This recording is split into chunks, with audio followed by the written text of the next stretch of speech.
Como principal factor vamos a tocar lo que son los regímenes. Tenemos el régimen de exportación definitiva. ¿En dónde se utiliza este régimen? Bueno, se utiliza cuando nosotros queremos exportar algún bien o servicio definitivamente, como su propio nombre lo dice, según la base legal de Decreto Legislativo número 1053 de la Ley General de Aduanas, artículo 59. En un caso práctico, nosotros vamos a hacer lo que es la exportación de arándanos. En este caso, llegamos a un cliente y le exportamos una cierta cantidad de arándanos, depende de cómo nos solicita.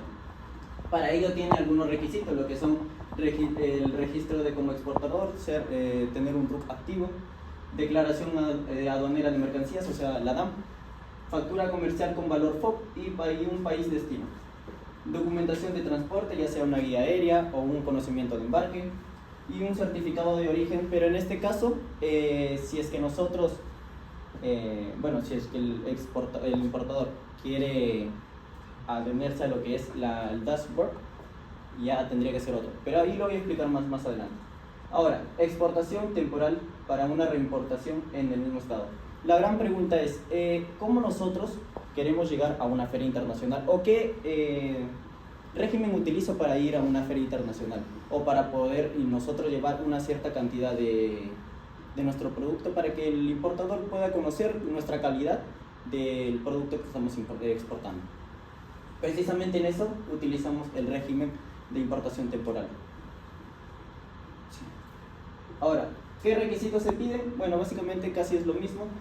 Presentación de la DAM con el registro régimen específico, compromiso de reimportación y sin alteración, garantía aduanera en algunos casos, y la documentación adicional para motivo ya sea de una alferia o pruebas o reparaciones. En este caso, existe también lo que son el régimen de perfeccionamiento activo y pasivo. En el régimen de perfeccionamiento activo se utiliza más que nada para una transformación y una mejora. ¿Qué quiere decir esto? Por ejemplo, si es que nosotros que nos estamos dedicando al arándano, se nos llega a malograr una maquinaria, nosotros, ¿cómo lo mandaríamos al extranjero para que pueda ser reparada o pueda ser mejorada? Precisamente con este perfeccionamiento activo, que tiene un plazo de 24 meses, o sea 2 años. Y asimismo también tenemos el perfeccionamiento pasivo. Este caso se utiliza para lo que son, por ejemplo, nuestro arándano lo podemos enviar para que sea procesado, qué sé yo, en mermeladas, yogures de arándano, etc. Y de la misma forma reimportarlas y poder comercializarlos acá en el Perú, si en el caso nos dedicaremos a lo que son comercialización de aquellos productos. Y el dashboard, en fin, el dashboard es un régimen de restitución de derechos arancelarios que permite a los exportadores recuperar cierto porcentaje del valor FOB. En este caso, hasta el 2024 era del 3% y en este 2025 es del 1%. Hasta donde se tiene entendido, al año que viene se va a anular. Sí. Ahora, los requisitos son exportación definitiva con el producto destino, que el valor importado para nuestros procesos no supere el 50% del valor FOB de nuestro producto final. Ser un exportador acreditado con RUC, y el valor, como le digo, el valor exportado no debe superar 50 veces. En las cantidades que nos dan es el 1% del valor FOB final. En comparación de Incoterm son 3, el FOB, el CFR y el CIF. En características, la responsabilidad del exportador en FOB es que hasta que la mercancía es cargada a bordo del buque en el puerto de origen. En el CFR y el CFR es hasta la carga y cubre el flete, y el CIF hasta la carga, cubre el flete y seguro. En el XWORD es hasta poner la mercancía a disposición del comprador. En la transferencia de riesgos, en FOB, en el puerto de origen al momento de la carga en el buque. En el CFR y el CIF, igual en ambos casos, en el puerto de origen al momento de la carga. En el XWORD, en el punto de origen al momento en que la mercancía es puesta a la disposición del comprador. En costos asumidos, En el FOB, el transporte interno transmite a aduaneros y carga del buque. En el CFR y en el CIF, en el CFR es más el flete y en el CIF más el flete y seguro. En el XWORD ninguno es salvo aquello que es necesario para que la mercancía esté lista para ser retirada. El control sobre el transporte. En el FOB, el comprador gestiona transporte y seguro desde el puerto de origen. En el CFR y el CIF, el exportador gestiona transporte, el CFR y seguro, que es el CIF, hasta el destino. En el XWORD, el comprador gestiona todo el transporte y seguro desde el punto de origen. En el adecuado para productos, en FOB son perecederos cuando el comprador ya tiene experiencia logística. En el CFR y CIF es cuando el exportador desea controlar toda la logística hasta el destino. En el XWORD es cuando el comprador tiene amplia experiencia logística y desea minimizar los costos. La selección que nosotros hemos tenido es por el FOB, ya que es una reducción de riesgos y responsabilidad logística, tanto como la optimización de costos, evitando gastos de flete y seguro marítimo. También es el mayor control en la etapa crítica en la cadena de frío. Y también es la preferencia de compradores internacionales que gestionan su propia logística. Y por último, también tenemos la concordancia con prácticas del sector agroexportador peruano. Empezando con el análisis e investigación de mercados de destino, vamos a justificar por qué nosotros hemos elegido a China y a Estados Unidos de América como posibles mercados de destino. Bien, para ello hemos utilizado la plataforma TradeMap, donde nos dice que Estados Unidos lidera como principal importador mundial de arándanos con alto crecimiento y una fuerte presencia peruana con el 22% anual. En cambio, aunque China muestra una demanda creciente del 16% anual, Perú aún no capitaliza todo este mercado, lo que presenta para nosotros una oportunidad de exportación. Ahora, otro factor importante es poder investigar el precio internacional. En este caso nos dan los resultados de que en la última década los precios internacionales de los enamoros peruanos han disminuido significativamente, lo cual no es algo por el cual tengamos que entrar en pánico. Entre el 2014 al 2024, el precio por tonelada bajó un 33.07 a nivel global y un 28.96% hacia Estados Unidos y un 8.91% hacia China. Esta caída se debe más que todo al incremento de la capacidad exportable de Perú, lo que ha presionado los precios a la baja en el mercado internacional, ya que, como sabemos, al haber más producto disponible en el mercado internacional, los precios tienden a bajar. Bien, ahora analizar algunas características económicas, ya sea arancelarias, comerciales y culturales de los mercados seleccionados. En primera instancia tenemos las características económicas. En el caso de Estados Unidos, en el 2025 la población de Estados Unidos es de 338 millones, con una densidad de 36.9 personas por kilómetro cuadrado. Se proyecta que alcanzará los 345 millones para el 2030, lo que refuerza su atractivo como mercado a largo plazo. La mayor concentración poblacional está en el rango de los 30 a los 39 años, con un segmento económicamente activo y con hábitos de consumo enfocado en la salud, lo que presenta una oportunidad para nosotros para posicionarnos dentro de este mercado. En cuanto al PBI, nos arrojan los resultados de que es de 28.4 billones en el 2024, lo cual coloca a Estados Unidos en una posición como una de las mejores economías del mundo. En cuanto al PBI per cápita, nos arroja el resultado de $80.000, destacándose como uno de los más altos del mundo, lo que refleja un fuerte poder adquisitivo de los estadounidenses. En cuanto a la inflación, nos arroja que se estabilizó en el 3.2%, lo que favorece la planificación de precios y la comercialización de productos premium como el arándano. En cuanto a la tasa de participación laboral, en abril de 2025 se quedó en 62.6%, con un enfoque en los grupos de 25 a 54 años en el principal segmento productivo. Esto indica una economía sólida y un mercado de consumo estable.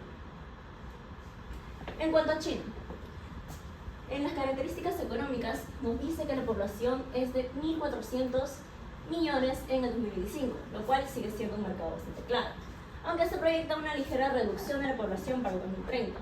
China seguirá siendo un mercado vasto y rentable debido a su urbanización y su apertura comercial. En cuanto a los grupos etarios predominantes, es de 30 a 34 años y de 55 a 59 años, los cuales presentan oportunidades para productos enfocados en salud y nutrición funcional. En cuanto al PBI, China se coloca como la segunda economía mundial.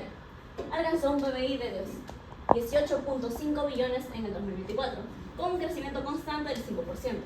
En cuanto al PBI per cápita, tenemos un $13.313, reflejando un aumento moderado en el poder adquisitivo.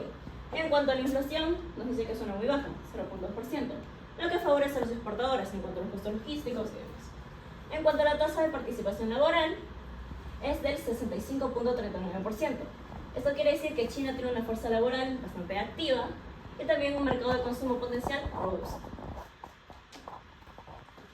Ahora, en cuanto a las características arancelarias, Estados Unidos nos dice que los aranceles para los arándanos frescos, en cuanto exportados de Perú a Estados Unidos, es una tarifa arancelaria del 0%. En cuanto a los rodajes comerciales, no se aplican aranceles adicionales. Como sabemos, a inicios de este año, Estados Unidos ha colocado aranceles a la mayoría de los países del mundo. Sin embargo, en este caso no afecta a Perú, más que todo por el comercio que tenemos, el acuerdo bilateral que tenemos con este país. En cuanto a las barreras no arancelarias, se requieren regulaciones fitosanitarias, etiquetado conforme a la normativa de Estados Unidos y posibles inspecciones en puertos de entrada. Por otro lado, tenemos el caso de China. El espacio de crecimiento tiene una proyección para el 2029 con 231.1 millones de dólares, lo cual tendría que ser una grata estabilización. En cuanto al crecimiento del producto, en los últimos 5 años las exportaciones peruanas crecieron en un 252.38%. Es decir, en comparación China con Estados Unidos, China está creciendo de manera bastante exponencial, de manera bastante rápida, lo cual vendría a ser ya uno de los factores que más adelante vendrían a ser de bastante importancia para nuestra posterior decisión de cuál país vendría a ser el elegido. Bueno, siguiendo con los principales competidores, tenemos a Chile, Canadá y Estados Unidos, que tienen una presencia limitada, aunque con nuevas variaciones, como por ejemplo el Pichulú. Como saben, Estados Unidos siempre está en constante innovación. En algunas razones de compras es la alta demanda de frutas premium por consumidores urbanos con alto poder adquisitivo, el TLC, Perú y China, y también la infraestructura estratégica como el puerto de Chancay, que reduce el tiempo de envío de 35 a 22 días. En cuanto a algunas características culturales, tenemos, en el caso de Estados Unidos, la cultura saludable, la comodidad, ya que se valoran productos fáciles de consumir, como los snacks, la seguridad alimentaria, ya que se exige trazabilidad, certificaciones y condiciones laborales adecuadas de los países exportadores. Por último, la preferencia por lo orgánico, ya que hay una creciente demanda por productos naturales y libres de pesticidas. Por otro lado, y finalizando con China, está de manera representativa el valor simbólico de las frutas importadas, ya que las frutas de alta calidad son símbolos de estatus en este país, especialmente durante festividades como el Año Nuevo Chino. También en alimentos funcionales, los arándanos son valorados por sus beneficios para la salud, en cuanto a la vista, la piel y la circulación. También tienen una preferencia por la calidad sensorial, es decir, valoran bastante los frutos grandes, firmes y brillantes. En cuanto a la confianza de productos extranjeros, esto vendría a ser algo bastante peculiar en el caso de China, ya que los productos importados, especialmente de países con buena reputación agrícola, como Perú, son favorecidos debido a la percepción de calidad y de seguridad. Mi compañera ya explicó cuál es el tipo de análisis que nosotros como grupo hemos seguido para poder hallar al país, o en este caso lo que es el mercado de destino. Pero dentro del mercado, ¿qué hay? Hay clientes, pero no todos los clientes cumplen con los requisitos que nosotros queremos obtener para poder venderles el tipo de producto que estamos vendiendo, que en nuestro caso son los arándanos. Entonces nosotros hemos hecho un marco conceptual acerca de cuáles serían ese tipo de características en las que encajarían nuestros clientes de cada mercado para que sean clientes objetivos. Muy bien, vamos a hablar primero de Estados Unidos y posteriormente de China. Con respecto a Estados Unidos, mi compañera ya explicó cuál es el tipo de tamaño que tiene el mercado, entre 334 a 335 millones de población, posicionándose como una de las naciones más imponentes en lo que a población se refiere. Sin embargo, mi compañero también había explicado de que iba a presentar un crecimiento mayor, a diferencia de China, que va a tener un pequeño declive en los siguientes años, hasta el 2030. Por ejemplo, en el tamaño actual de Estados Unidos se incrementará hasta 345 millones del año 2030 para arriba. Ahora, vamos a hablar también lo que es acerca de la distribución. Más del 80% de los estadounidenses viven en áreas urbanas, a diferencia de Perú, que como sabemos también gran parte de nuestra población vive en zonas rurales. Esto entrega a Estados Unidos algo que se llama un valor agregado, porque como sabemos las personas que viven en zonas urbanas tienen una motivación mayor de poder ir a un mercado o a un supermercado y poder adquirir el tipo de producto que nosotros estamos planteando. Vamos a hablar ahora acerca de la edad, género y ubicación, que ya es acerca de las características que nosotros queremos que nuestros clientes tengan. Por ejemplo, la edad justo coincide con la población, dentro de ese rango, ese tipo de edad, es la población mayor, entre 40 a 59 años, con una fuerte presencia en millennials y baby boomers por sus beneficios para la salud. Como sabemos, el producto que estamos dando no es únicamente para que nosotros podamos generar rentabilidad, sino también para promover la salud entre los ciudadanos de los diferentes mercados a los que podríamos ir. Ahora, el género, las mujeres lideran el consumo, especialmente aquellas interesadas en bienestar y alimentación saludable. Sin embargo, también los hombres pueden adquirirlo, por lo que cualquier tipo de género podría entrar dentro de nuestro marco. La ubicación, zonas urbanas como California, Nueva York, Florida y Texas, con alta conciencia sobre salud. Como ya dijimos, dentro de lo que es Estados Unidos y su marco, el 80% de la población vive en zonas urbanas, y zonas urbanas son las más pobladas.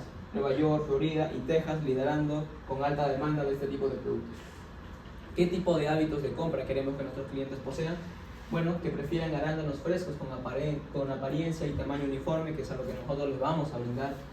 Que compran en supermercados y tiendas especializadas y plataformas en línea. Plataformas en línea pueden ser tales como Amazon Fresh, es una de ellas, ¿no?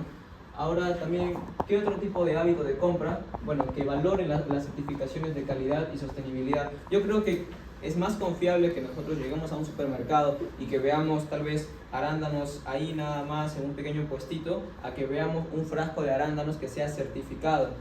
Entonces, eso es lo que nosotros también les vamos a ofrecer. ¿Cuáles son las motivaciones que puede tener cada cliente? Beneficios antioxidantes y prevención de enfermedades. Como ya mencionamos, el rango de edad meta al que nosotros nos estamos enfocando es de 40 a 59 años, que genere beneficios para su salud. Entonces eso también estaría dentro de las motivaciones del cliente. Preferencia por productos orgánicos y sostenibles también es una de ellas.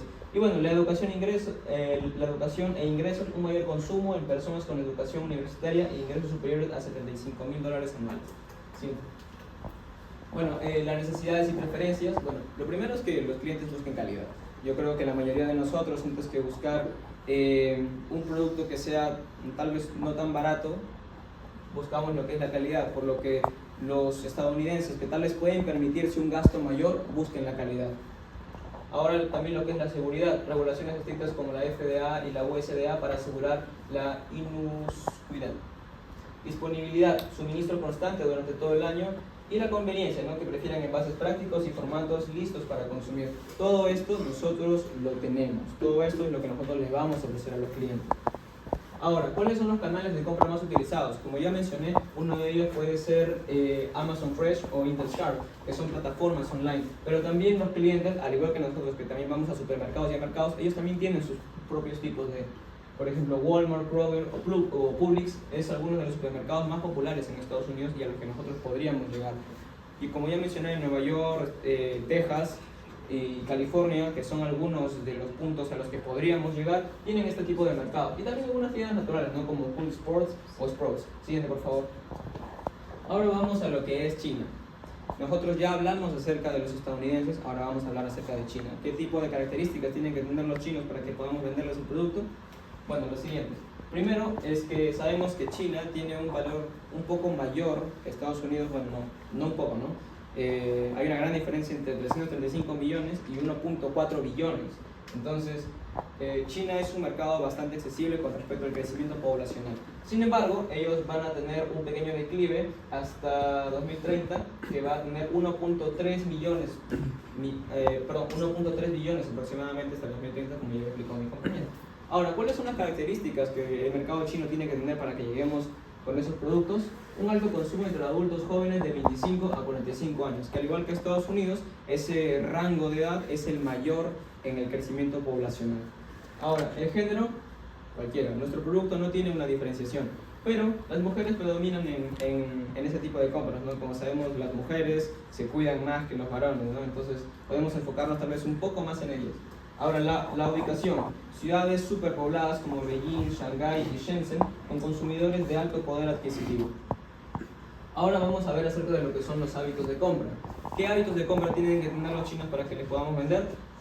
Bueno, que consuman arándanos tal vez como snacks saludables y en recetas. Muchos de nosotros tal vez no vemos los arándanos como un pequeño snack, pero tal vez ellos sí pueden verlo, porque como ya dije, ellos tienen un mayor crecimiento poblacional, son mucho más la población, por lo que puede cumplir con más características. ¿Cuáles son algunas de las motivaciones? Bueno, que tenga beneficios nutricionales, un estatus asociado con el consumo de productos importados, es decir, que puedan tener las regulaciones necesarias, ya que los chinos en sus políticas y en su diplomacia se encuentra de que ellos tienen que los productos que llegan a ellos tienen que cumplir con ciertas restricciones, por lo que nosotros al cumplir con esa restricción los chinos tal vez lo vean un poco más agradable. Y bueno, la educación e ingresos, al igual que los Estados Unidos, que cumplan con ingresos superiores de $75,000 anuales. Bueno, y finalmente vamos a hablar acerca de las necesidades y preferencias y los canales de compra más utilizados. Salud y bienestar, acceso a productos premium y disponibilidad. Y mientras que los canales de compra más utilizados que pueden utilizar el país chino es algunos supermercados físicos como el Sam's Club o el Sugo, y el e-commerce, que al igual que Estados Unidos tiene Amazon, China tiene DJ.com, Tmall y Gema. Y bueno, algunas tiendas especializadas y mercados agrícolas. Ok, ahora pasemos a lo que sería la adaptación del producto para el mercado de destino. En este caso, como tenemos dos opciones, vamos a analizar la de China como Estados Unidos.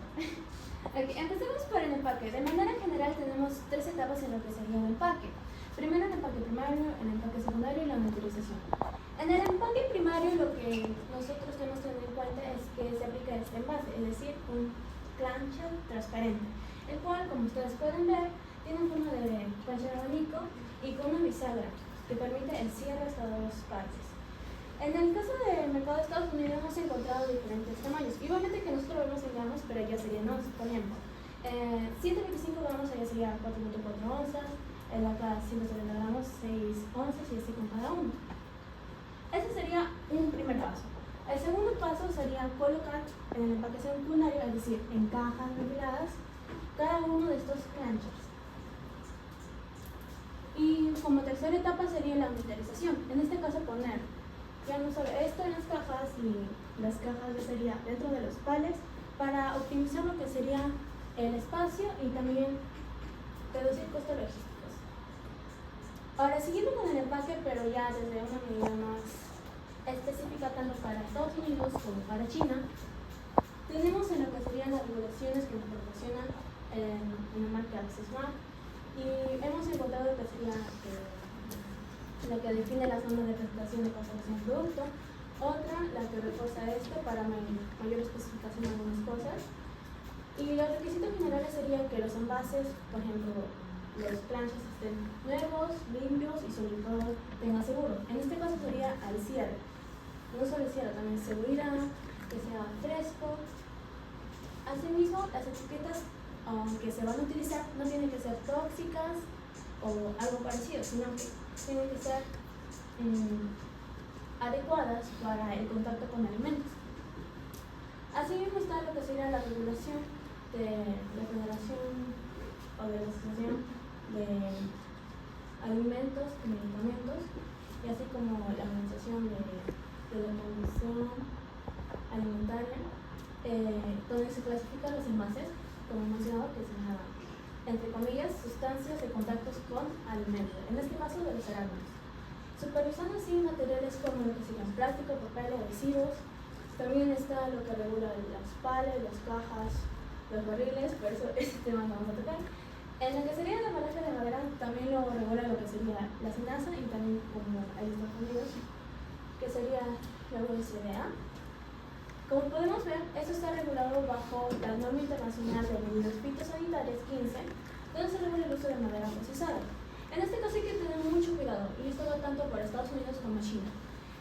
La madera tiene que pasar por un tratamiento térmico para que de esta manera se prevenga lo que sería agresión o la propagación de plagas dentro de la misma mercancía. Y bueno, acá ya está mencionado. Ahora pasaremos a lo que sería China. Sí, casi igual las mismas medidas. En los requisitos generales de igual manera. En esto de la Comisión Nacional de Salud y Planificación hay algunas cosas que hay que tener en cuenta, por ejemplo, que son mucho más estrictos en el caso de China, ya que hay más normas que hay que seguir.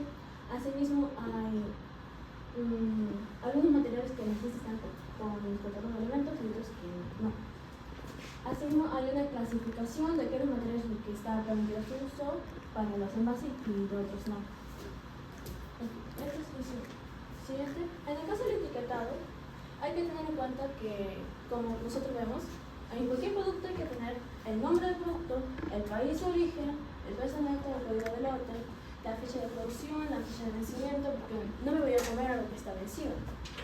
El nombre y la dirección del exportador para saber quién fue la empresa que la fabricó o exportó. Haciendo indicaciones de almacenamiento y consumo. Esto va tanto para Estados Unidos como para China. En el caso de los idiomas, obviamente, que si va y dirigido a Estados Unidos, tiene que estar en inglés. Y si está en China, tiene que estar en chino y mandarín. En las normativas tenemos que en Estados Unidos la que regula es la FDA y la OECD. En cuanto al etiquetado nutricional y a la trazabilidad. También está lo que sería esa norma sobre la información del producto y la seguridad alimentaria. Ok, pasamos al etiquetado. Para esto hay que tener en cuenta que todo lo anterior se ha utilizado lo que sería RAM y también la plataforma de Microsoft Smart. Ahora pasemos a lo que sería el diseño de la transporte de información. El diseño que hay que tener en cuenta que vamos a utilizar los colores que sería el azul, el verde y el blanco. Asimismo, lo que se destaca, por ejemplo, que sean ricos en antioxidantes, lo cual aporta su valor nutricional que le interesa a los clientes, como mencionó mi compañero. En Estados Unidos sería el antioxidante y no en China. En la medida de transporte hemos considerado una evaluación tanto del marítimo como aéreo.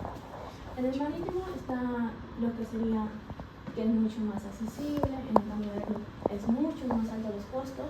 En marítimo hay una temperatura que oscila entre menos 600 centígrados y 200 centígrados. Y en cambio el aéreo es mucho más corto el rango, que va desde los 0 centígrados hasta los 2 centígrados. Como lo que es el PESTEL, la matriz F, el FODA, pero que nosotros también como una parte plus para nuestra exposición hemos colocado lo que es el PESTEL. El PESTEL incluye algunos aspectos como los aspectos políticos, económicos, sociales, tecnológicos, muchos aspectos que contribuyen para saber si nuestra empresa es óptima en los mercados en los que se va a llegar. Por lo que hemos hecho un PESTEL de Estados Unidos y un PESTEL de China. Pase, por favor. Por factores de tiempo no vamos a poder explicar todos y cada uno de ellos, pero por ejemplo vemos de que en el político cumple con 3 aspectos: positivo, indiferente y negativo. Sigue, por favor. También vemos que hay algunos económicos, como en lo que es el gran poder adquisitivo, que bueno, vendría en lo que es el factor positivo, la estacionalidad del mercado, que también es parte del positivo. Sigue, por favor. Sigue. Y bueno, como puede ver, hay muchos de los que son positivos, pero también los que son indiferentes. Por lo que, según la explicación de usted, todos los que son aspectos positivos tienen que ir dentro de las oportunidades que posteriormente se van a incluir en el FODA. Pero también todos los que son los aspectos negativos los vamos a incluir dentro de las amenazas, puesto que puede terminar afectando a nuestra empresa. Eso por la parte de lo que es el PESTEL de Estados Unidos. Ahora también vamos a ver lo que es el PESTEL de China. Por ejemplo, las relaciones bilaterales sólidas, como sabemos, es un factor positivo. Eso es algo que eso es algo que contribuye, porque el TLC entre Perú y China va a terminar fortaleciendo. Continúa lo que es la estabilidad gubernamental, económico, sí, hasta legal.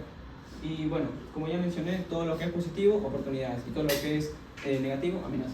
Vamos ya a lo que es la matriz F, en donde identificamos cuál es la importancia en base a un promedio ponderado, cuál es el valor que se le coloca, si es tan importante o no es tan importante en base al rango que usted nos dio para poder brindarlo. Pasa, FODA. El FODA, aquí como puede ver, se colocaron lo que son las amenazas y las oportunidades de los respectivos países. En este caso de Estados Unidos, las amenazas que se identificaron en el PESTEL, aquí están, y las oportunidades que también se identificaron, ahí también están. Por lo que se coloca algunas también debilidades y fortalezas que podría tener. A la derecha. Y bueno, aquí realizamos un cruce para poder hallar lo que es el enfoque de éxito, que es el cruce entre la fortaleza y las oportunidades, y también encontramos el enfoque de adaptación, de supervivencia y de reacción. Y bueno, de la misma manera se identificaron las amenazas y las oportunidades. Y bueno, se colocaron algunas debilidades y fortalezas que podría tener nuestra empresa en el futuro. También se colocaron lo que eran los cruces, y aquí, como puede ver, en base a la plantilla que usted nos brindó en las clases anteriores, pudimos realizar lo que es la misión. La misión: producir y exportar arándanos de alta calidad a mercados internacionales, promoviendo salud, sostenibilidad e innovación tecnológica, señalándose que se define claro o no las preguntas que se están ofreciendo para nuestros clientes. Eso por parte de la misión. Y de la misma manera la visión, pero con otro tipo de preguntas. A la izquierda, por favor. Y sabemos de que la visión que nuestra empresa tiene es ser líderes en la exportación de arándanos premium a nivel mundial para el 2030, nos encantaría que eso suceda, garantizando calidad, innovación, tecnología y sostenibilidad en todos nuestros procesos. Muy bien, ahora sí, el DFI de importación. Para nosotros empezar con el DFI de importación tenemos que ubicarnos en el almacén del fabricante. Nosotros nos contactamos con el almacén, con este fabricante, y pedimos que nos vea cuáles son sus costos. En este caso estamos tratando de importar una mercancía que equivale en unidad $2. Estamos tratando de importar una cantidad de 1000. Bueno, en este caso lo que tenemos que hacer es primero el pick-up, el movimiento de carga. Esto tenemos que contratarlo y previamente organizarlo con lo que vendría a ser nuestro fabricante. Luego de poder cotizar toda la parte del export, nosotros vamos con lo que vendría a ser el FOB. Para ello tenemos que tener distintos documentos importantes, como por ejemplo el documento de origen, la factura comercial, el BL y el packing list, y algunos documentos adicionales que solamente serán importantes si es que hay un acuerdo comercial, como por ejemplo el certificado de origen y la ficha NSBS. Para tener estos documentos de origen tenemos que contactarnos con el fabricante de almacén, ya que este tiene la obligación de poder darnos. Ahora sí, para que nuestros productos puedan salir de las aduanas chinas y puedan regresar a lo que vendría a nuestro país, puedan ingresar a nuestro país, tenemos que tener los costos logísticos, el flete, que vendría a ser el volumen, peso de la mercancía, toneladas, kilogramos, etc. En este caso vendría a costar 9. En el seguro, 50, y otros costos logísticos, $600, que nos daría el total de 740. Ahora, para ello tenemos que tener en cuenta lo que nos dice la Ley General de Aduanas, es decir, que debemos de tener la numeración 15 días antes de que llegue la mercancía, y los dígitos que aparecerán en la DAN, como enumeración anticipada, es el 0 y el 1. Ahora, una vez llegue nuestro producto a las aduanas en Bahía, en Perú, va a ingresar a lo que vendría a ser el depósito temporal, así en Neptunia, Villa Sogueto, Forward, hay un montón de empresas para el origen. Tiene que estar máximo 30 días, y el que se va a encargar de toda esta operación es nuestro periodo logístico para la numeración de la DAN. Y ya, para todo esto de las aduanas tenemos que tener una serie de documentos bastante importantes: los documentos de destino, como la factura comercial, el BL y el certificado de origen. Como va a ingresar a Perú, tenemos que tener la ficha de traducción en Excel, que es el estado de cuenta bancaria, que, ojo aquí, si es una cuenta de terceros, hay una multa del 30%, por lo cual debe ser netamente del importador. Y como nosotros pertenecemos a la comunidad andina, también debemos de presentar la declaración andina de valor. Bien, una vez ya tenemos todo en regla, vendría a ser la numeración de la DAN, código de éticas. Ya tiene nuestro canal listo para que ingrese al Perú. Una vez ya está con todo correcto, pagamos una serie de costos logísticos terrestres, que en este caso vendría a ser 500 soles, para que llegue a nuestro almacén. Y bien, en sí, el costo unitario en nuestro caso vendría a ser de 14.89, teniendo en cuenta impuestos regidos por la OMC. Detrás de la OMC vendrían las reglas de clasificación arancelaria, y en este caso ya vendríamos a tocar un tema de valoración aduanera. En el caso del DFI de exportación, ya. En el caso del DFI de exportación, primero tenemos que nosotros identificar qué producto vamos a tener que exportar. En este caso vendría a ser el mango, vendría a ser 20.000 kilogramos de mango, que da un valor total de $10.000. Un agricultor lo que primero tiene que hacer es registrarse, trata de registrarse mediante el Ministerio de Cultura de su gobierno regional, donde tendrá que presentar una declaración jurada, su ubicación, sus colindantes y el jefe de asociación. Tendrá que esperar 1 mes y medio para que obtenga un código de registro. Este código de registro le permitirá contactarse con la SENASA para una posterior supervisión y con la SUNAT si es que quiere una titulación. Bien, esto vendría a ser todo en lo que vendría a ser el Intercorp Export. Ahora, en cuanto al FOB, tendrá que contactarse con un operario logístico. En este caso tendría un costo de 1.800. Este operario logístico, junto al exportador, tendrá que decidir si es que va a ser mediante las aduanas de Callao o mediante el puerto de Chancay. Puerto de Callao o puerto de Chancay. Que como sabemos hay una ligera diferencia. En el puerto de Chancay es un depósito aduanero y en el puerto de Callao es un depósito temporal, regido por empresas privadas, y de aquí en estos depósitos tendrá que esperar la numeración de la DAN para que tenga los canales, ya sea el verde o el rojo. Bien, en cuanto al FOB tenemos una serie de costos logísticos, que en este caso vendría a ser 1.800, más la inversión número 1 del Lesur, que vendría a ser 10.000. Si el puerto de Chancao, si es el puerto de Callao, se va a un depósito temporal donde se esperará la numeración de la DAN. También tiene que tener una serie de documentos importantes, como por ejemplo el Bill of Lading, la factura comercial y la DAN, más un certificado fitosanitario y el certificado de origen, que ambos se tramitan por la plataforma BUSE. Ahora, si es que quiere ingresar con CIF, nuestro importador quiere que ingresemos esta mercancía con CIF, tendremos que pagar un seguro y un flete, que vendría a ser de categoría A, que quiere decir que además del riesgo de una posible pérdida, un posible desastre, también va a cubrir lo que vendría a ser nuestra inversión. Ya. Y pues de esta manera podría ya ingresar al puerto de Long Beach, donde el importador va a recepcionar todos estos documentos importantes elegidos por la Ley General de Aduanas, artículo 60. Ahora, en cuanto a los medios de pago, tenemos una serie de opciones, ya sea factoring, transferencia bancaria o carta de crédito. En este caso la más usada es la carta de crédito, que nos dice que el exportador de Perú se contacta con el banco de crédito, representante del exportador, y este se contacta con el banco de Miami, representante importador, y el exportador entrega los documentos. Una vez entrega los documentos, el banco del importador hace la transferencia, y una vez hecha la transferencia con código SWIFT, se termina la compraventa internacional.